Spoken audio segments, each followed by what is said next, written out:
Le 26 novembre 2023, Bruno Carrette aurait fêté son 67e anniversaire. Mort à seulement 33 ans, l'ancien membre des Nuls avait succombé après être tombé malade en Égypte en 1989.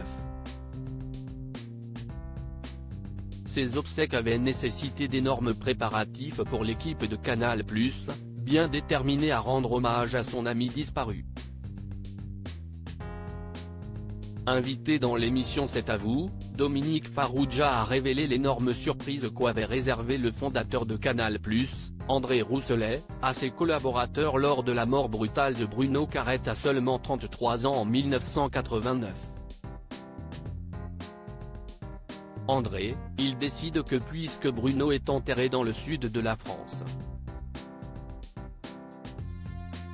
il va affréter un avion pour l'ensemble de la boîte pour qu'on assiste tous à l'enterrement, et il a demandé à la SNCF de rajouter 2 wagons au train qui étaient prévus quelques heures avant les obsèques, et ce qui fait que plusieurs centaines de salariés ont pu descendre dans le Midi, confie Pierre Lescure.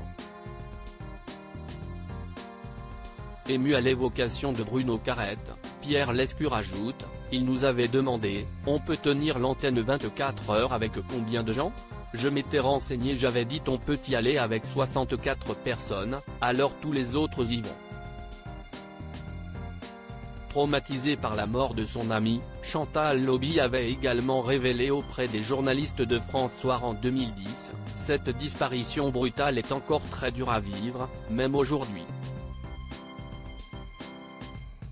Je me suis retrouvée seule à Paris avec ma fille. J'ai essayé de continuer tant bien que mal. Le cœur n'était plus tout à fait pareil. J'ai perdu mon meilleur ami. » Pour Chantal, il aurait d'ailleurs eu une belle carrière cinématographique.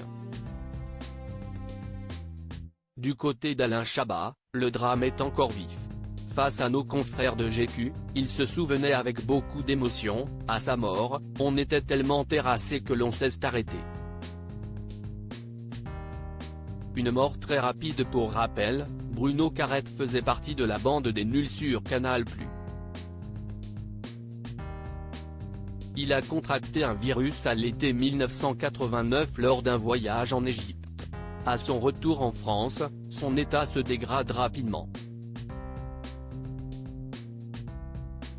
Il est hospitalisé en octobre à la Pitié-Salpêtrière, tombe dans le coma puis décède le 8 décembre 1989 par ce qui se révélera être une leucoencéphalopathie multifocale progressive. Une mort qui avait bouleversé tous les collaborateurs de la chaîne Canal+, choqués de la disparition si rapide de ce joyeux luron encore très jeune.